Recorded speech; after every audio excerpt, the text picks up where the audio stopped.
आज हम पढ़ने वाले हैं derived names of aldehydes and carboxylic acids. Aldehydes को जनरली हम लोग RCHO से डिनोट करते हैं, that is the general formula of aldehydes. ठीक है। और एल्डिहाइड होमोलोगस सीरीज जो है उसका जो प्राइमरी मेंबर है, जो फर्स्ट मेंबर है, वो है एसिटेल्डिहाइड CH3CHO। तो रिप्रेजेंटेटिव मेंबर या जिसको पेरेंट कह देते हो दैट इज एसिटेल्डिहाइड। तो बाकी सभी मेंबर्स हम ये मानते हैं कि एसिटेल्डिहाइड से डेराइव्ड हुए हैं। कैसे? एसिटेल्डिहाइड में जो ये हाइड्रोजन है ये धीरे धीरे आगे सब्स्टिट्यूट होते जाएंगे और नए ग्रुप्स यहाँ पे आके कनेक्ट होते जाएंगे। ठीक है। तो हम लोगों को यहाँ जो पेरेंट सेलेक्ट करना है वो हमने कर लिया एसिटेल्डिहाइड। और एसिटेल्डिहाइड का जो structural formula in different type of compounds आप देखेंगे वो ये है, यानी कि यहाँ H और यहाँ H लगा देंगे तब तो ये प्योरली एसिटेल्डिहाइड बन ही जाएगा। ये H यहाँ से सब्स्टिट्यूट होंगे तभी तो नए ऑर्गेनिक कंपाउंड डेवलप होंगे। तो हमें कंपाउंड में ये वाला स्ट्रक्चर देखना है CCHO, that is called acetaldehyde parent structure. ठीक है। और इसकी नेमिंग को अपने को फाइनली आगे ऐड करना है। देखिए ध्यान से, कुछ एग्जाम्पल मैं लिखता हूं।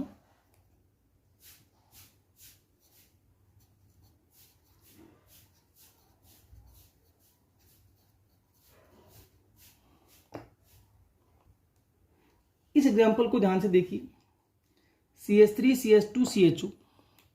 अगर मैं इसको पेरेंट को देखूं तो इसका पेरेंट कौन है?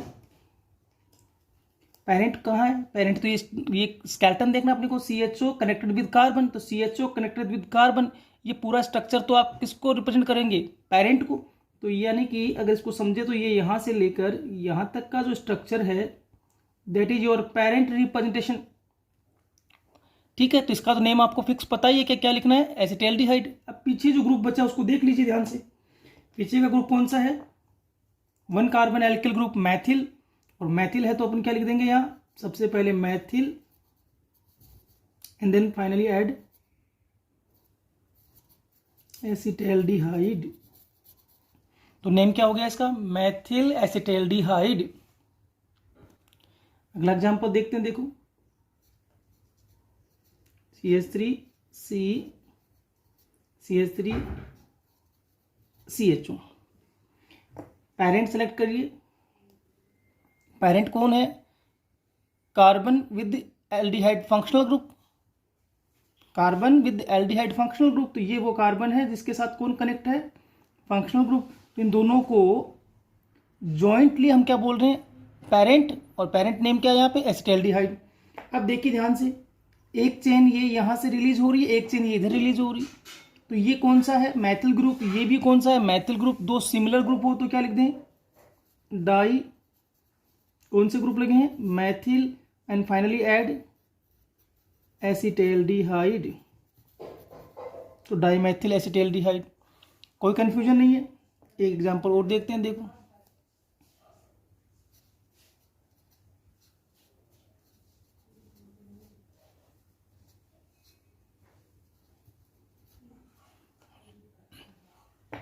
अपने को यहाँ पेरेंट सेलेक्ट करना है। पेरेंट कौन है? पेरेंट मैं फिर कह रहा हूं, यहां पेरेंट कौन है? फंक्शनल ग्रुप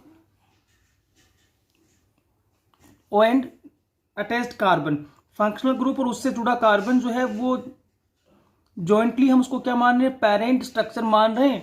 क्योंकि देखो इस पेरेंट स्ट्रक्चर में 2 कार्बन है और 2 कार्बन कौन से हैं? एक तो फंक्शनल ग्रुप का कार्बन है और एक उससे जुड़ा हुआ कार्बन है। तो हमें फंक्शनल ग्रुप और उससे जुड़े हुए कार्बन को एज ए पेरेंट सेलेक्ट करना है। हर स्थिति में वही कर रहे हैं। इसके बाद देखिए ध्यान से, इसमें 1 2 3 चेन्स रिलीज हो रही है, तीनों अलग अलग है पर ग्रुप सेम है। कौन से ग्रुप लगे हैं? मैथिल। तो 3 मैथिल ग्रुप को क्या लिखेंगे? Try Maithil and finally add acetaldehyde. Try Maithil acetaldehyde. तो इस तरीके से नेमिंग होती चली जाएगी। एक एग्जांपल और देखते हैं अपन, चलो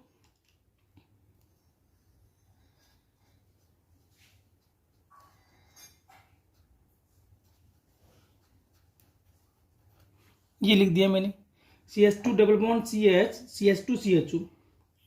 क्या करना है आपको? सबसे पहले पेरेंट को सिलेक्ट करना है। तो आपने कहा सर पेरेंट तो ये हो गया,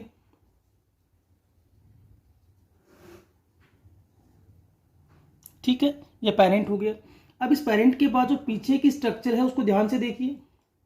ये जो बैक स्ट्रक्चर जो बची है, ये कौन सा ग्रुप बचा? CH2 double bond CH। और मुझे याद है, आपको भी याद आ रहा है कि ये कौन सा ग्रुप था? वाइनिल, वाइनिल ग्रुप है। CH2 डबल बॉन्ड CH, तो ये वाइनिल ग्रुप लगा हुआ है, ये पेरेंट हो गया। तो नेम बना दीजिए आराम से। अब क्या दिक्कत है कि सबसे पहले ग्रुप का नेम लिख दो, कौन सा ग्रुप लगा है? वाइनिल, तो ये लिख दिया हमने वाइनिल। और फिर किसको ऐड करना है? पेरेंट को। पेरेंट का क्या नेम है? एसिटाल्डिहाइड, तो एसिटाल्डिहाइड। तो डेराइव्ड नेमिंग सिस्टम जो है वो यूं, अब कुछ हद तक आप समझ रहे होंगे कि डेराइव्ड नेम सिस्टम में क्या करना होता है। जो मेन काम है वो ये है कि किसको एज ए पेरेंट सेलेक्ट करना है, वो तय होना चाहिए आपके माइंडसेट में। Who is the primary member या who is the parent, who is the representative member of series. जरूरी नहीं है कि प्राइमरी मेंबर ही रिप्रेजेंटेटिव होगा, कुछ कंडीशंस में हो सकता है कि सेकंड नंबर वाला हो, तो वो तो आपको सीरीज में देखना होगा। तो सबसे पहले तो आपको प्राइमरी मेंबर की जानकारी होनी चाहिए, उस प्राइमरी मेंबर का नेम क्या है वो पता होना चाहिए, उसका स्ट्रक्चर क्या होगा वो पता होना चाहिए। उसके बाद बड़ा इजी काम है कि पेरेंट को सेलेक्ट कर लीजिए। पेरेंट को सेलेक्ट करने के बाद जो बचे पेरेंट के साथ जो कनेक्टेड ग्रुप है उनके नेम लिख दीजिए। सिमिलर लगे हुए हैं तो डाई ट्राई का यूज कर लीजिए, डिफरेंट है तो अल्फाबेटिकल का यूज कर लीजिए, और उनके नेमिंग के बाद फाइनली पेरेंट का नेम ऐड कर दीजिए। यही तो करना है। तो आई थिंक ये समझ में आ रहा है। तो एल्डिहाइड सीरीज में इस तरीके से नेमिंग होगी। अब हम आते हैं कार्बोक्सिलिक एसिड्स में। कार्बोक्सिलिक एसिड्स में जो आपका पेरेंट या रिप्रेजेंटेटिव मेंबर है वो देखिए, वो है एसिटिक एसिड। एसिटिक एसिड, याद आ रहा है कि acetic acid, acid form acid, acid का मतलब हाउ मेनी कार्बन? 2 कार्बन। तो ये 2 कार्बन का एसिड है CH3COOH। कार्बोक्सिलिक एसिड का जो जनरल फॉर्मूला होता है वो RCOOH लिखते हैं हम लोग। तो ये है एसिटिक एसिड CH3COOH। ठीक है, अब इसका स्ट्रक्चर देखिए कि इसका स्ट्रक्चर क्या होने वाला है। स्ट्रक्चर देखिए, तो ये 3 हाइड्रोजन तो सब्स्टिट्यूट हो सकते हैं ना। ये तो फंक्शनल ग्रुप है, ये तो हटा दोगे तब तो क्या हो जाएगा? ये सीरीज ही डैमेज हो जाएगी। आप लोगों ने पढ़ा था ना होमोलोगस सीरीज में। होमोलोगस सीरीज में क्या होता है? Member of series contain same functional group. All the member of series contain same functional group. तो COOH तो रहना ही चाहिए, ये तो फंक्शनल ग्रुप है। तो सब्स्टिट्यूशन कहाँ से होगा? इन हाइड्रोजन्स का होगा। ये हाइड्रोजन सब्स्टिट्यूट होंगे और यहाँ नए ग्रुप्स कनेक्ट होते जाएंगे। तो इसका स्ट्रक्चर क्या हो जाएगा? कार्बन 4 बॉन्ड बना रहा है यहाँ पे, ये वाला स्ट्रक्चर है। This is your parent.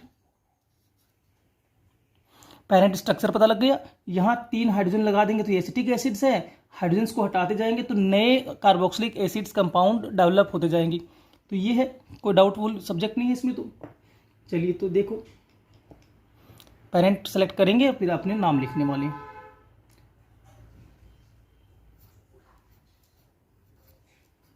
CH3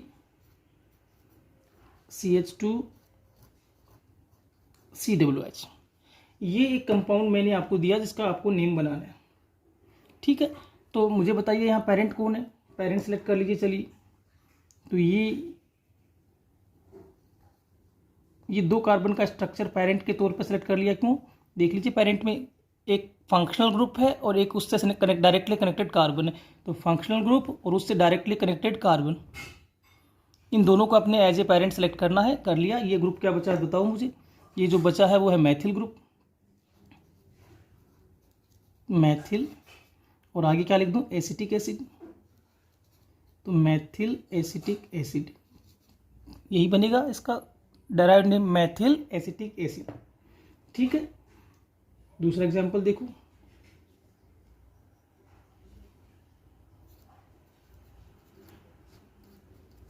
CH3 CH2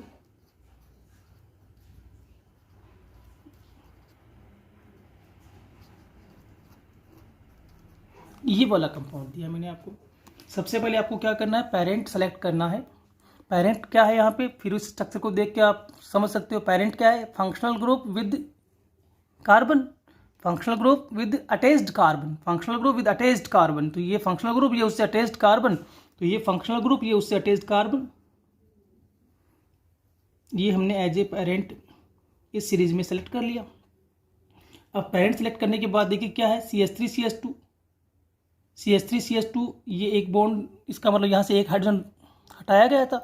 2 carbon का एल्केन होता है CH3CH3, इसका नाम होता है एथेन। उसमें से एक हाइड्रोजन निकालने के बाद जो रिमूविंग ग्रुप बचेगा, वो जो ग्रुप बचता है उसको आप क्या बोलते हो, एल्किल। तो ये एथिल, ये भी CH3CH2 है, तो कौन सा ग्रुप है, एथिल।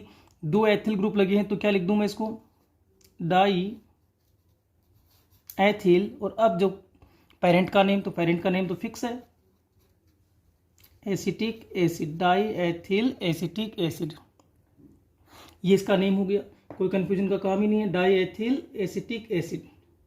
ठीक है, अगला एग्जांपल देखो,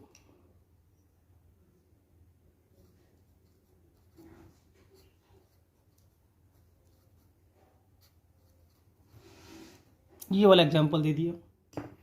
ठीक है, पेरेंट तो आप सेलेक्ट कर लेंगे आराम से। ये हो गया ना पेरेंट, ये आपका पेरेंट स्ट्रक्चर हो गया। पेरेंट स्ट्रक्चर का नेम क्या है, एसिटिक एसिड। अब इस पे ग्रुप देखिए, एक CH3 है जिसको आप मैथिल कहते हो, एक Cl है, एलोजन है। हेलो मतलब क्लोरो, फ्लोरो, ब्रोमो, आयोडो। तो ये क्या है, Cl क्लोरो, और ये मैथिल। अब अल्फ़ाबेट लगाइए भाई, क्लोरो का C, मैथिल का M। तो पहले किसको लिख दूं, क्लोरो, फिर क्या लिखूं, मैथिल, और फिर क्या लिखूं, एसिटिक एसिड। ठीक है, एसिटिक एसिड। इस तरीके से हमने ड्राइव नेम बनाया इसका। ठीक है, पर देखिए आप लोगों को मैंने कई बार कहा कि ये जो सिस्टम चल रहा है, जिस कॉमन या ट्राइबल सिस्टम, या आप जो चल रहा है ड्राइव सिस्टम, ये ओल्डेस्ट सिस्टम में थे और उस समय कोई रूलिंग्स को ज़्यादा फॉलो नहीं किया गया। तो हो सकता है कि सारे कंपाउंड्स की नेमिंग पॉसिबल ना हो पाए, तभी तो आगे चल के हम क्या पढ़ने वाले हैं, IPSC पढ़ने वाले। पर एज पॉसिबल वर्क हम करके देख रहे हैं। तो कार्बोक्सिलिक एसिड्स में नेमिंग कैसे करेंगे, उसके पेरेंट को सेलेक्ट करना है, वो कौन है। एज ए पेरेंट हम सेलेक्ट करेंगे एसिटिक एसिड, जिसमें 2 कार्बन होते हैं। उसका बेसिक स्ट्रक्चर पता होना चाहिए, उस स्ट्रक्चर को सेलेक्ट कर लीजिए कंपाउंड में, उसको आइडेंटिफाइड कर लीजिए, उसका तो नेमिंग होगा एसिटिक एसिड। और बाकी लगे हुए ग्रुप्स को आपको पहले लिखना है। ग्रुप्स अगर सिमिलर लगे हैं तो आप क्या करेंगे, डाइट्राइट का यूज़ कर सकते हो। अगर आप ग्रुप्स आप देखते हो कि different type of groups attached है, तो आप अल्फ़ाबेट का यूज कर सकते हो। ठीक है, अब जैसे मान लीजिए एक नेम मैं आपको देता हूँ, और नेम से आपसे एक फॉर्मूला पूछा जाए तो क्या करना है। जैसे मान लीजिए एक नेम आपको दिया गया, पहले लिख देता हूँ मैं, चलिए एक name, try Maithil acetic acid. एक डराइव्ड नेम हमने आपको दिया, ट्राई मैथिल एसिटिक एसिड, और हमने आपसे पूछा कि इसका बेसिक स्ट्रक्चर बनाइए, फॉर्मूला बनाइए, कंपाउंड का क्या होगा, ट्राई मैथिल एसिटिक एसिड। अब सुनिए ध्यान से, इस नेम को ध्यान से पढ़े तो आपको पता लग जाएगा कि एसिटिक एसिड पेरेंट नेम लगा हुआ है, इसका मतलब ये कार्बोक्सिलिक कंपाउंड है। इस ये जो फॉर्मूला लिखा है ट्राई मैथिल एसिटिक एसिड, तो हमें पता लग गया ना, एसिटिक एसिड पेरेंट यूज करने का मतलब क्या है कि ये कार्बोक्सिलिक सीरीज है। और कार्बोक्सिलिक सीरीज में जो पेरेंट होता है वो कितने कार्बन का होता है, 2 कार्बन का, जैसे इस नाम में भी पता ना एसिटिक। अब 2 कार्बन का पेरेंट बनाइए, एक C दूसरा C। पर ध्यान दीजिए एसिटिक एसिड है, इक एसिड कार्बोक्सिलिक एसिड को रिप्रेजेंट करता है। कार्बोक्सिलिक का फॉर्मूला होता है COOH, तो उसमें खुद में क्या है, कार्बन है, इट सेल्फ कंटेन कार्बन। तो हमें पता है कि अगर मैं इसके आगे कार्बोक्सिलिक लिखूंगा तो कितने कार्बन हो जाएंगे, 3। जबकि एसिटिक में एसिड है, एसिड का मतलब 2 कार्बन, तो इसी को मैं कन्वर्ट कर देता हूँ कार्बोक्सिलिक में। तो सबसे पहले तो ये एक बेसिक ढांचा, बेसिक स्केलेटन बना लीजिए किसका, एसिटिक एसिड का। ये बनाया है ना हमने, देखो यहाँ, अरे भाई ये बना रखा है ना, यही तो है, एसिटिक एसिड बन गया। अब सुनिए ध्यान से, अब आपको क्या करना है, एसिटिक एसिड का स्केलेटन बनाने के बाद आपको देखना है कि क्या जोड़ना है, ट्राई मैथिल। कितने मैथिल, 3, ये दूसरा और ये तीसरा। अगर इसकी जगह लिखा होता डाई मैथिल तो क्या करते, 2 ही CH3 जोड़ते, 1 और 2, तो फिर तीसरा बॉन्ड वैकेंट छोड़ते क्या, नहीं, कार्बन अपने 4 बॉन्ड कंप्लीट करेगा। और हम लोगों ने पढ़ रखा है कि जब ग्रुप लगाने के बाद कुछ नहीं बचे तो वो बची हुई वैलेंसीज को हम लोग हाइड्रोजन से कंप्लीट कर देंगे। तो अगर मैं इसकी जगह लिख देता di methyl acetic acid, suppose करिए कि मैं कहता डाई मैथिल एसिटिक एसिड, तो डाई मैथिल का क्या बनाते, CH3 C CH3 hydrogen COOH, यही बनाते ना। फिर डाई मैथिल एसिटिक एसिड का यही बनता। Di methyl acetic acid, dimethyl acetic acid, यही नाम बनेगा, कोई कंफ्यूजन है ही नहीं इसमें। तो मैं जो कह रहा हूँ वो समझना कि आप एसिटिक एसिड का एक स्केलेटन बना लो, फिर ग्रुप को देखिए कि कौन कौन से ग्रुप आपको अटैच करने, कितने नंबर में करने, वो सारे अटैच कर दीजिए। उसके बाद देखिए कि कार्बन की वैलेंसीज कंप्लीटेड है तो कोई बात ठीक है, आपका फॉर्मूला बन गया। अगर कार्बन की वैलेंसी कंप्लीटेड नहीं है तो आप क्या करेंगे, हाइड्रोजन लगा के कार्बन के वैलेंसीज को कंप्लीट कर दो। तो ये है आपका derived names of aldehydes and carboxylic acids.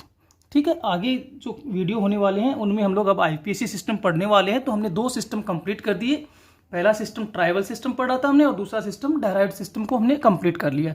Next video से हम लोग आईपीएसी सिस्टम करने वाले हैं।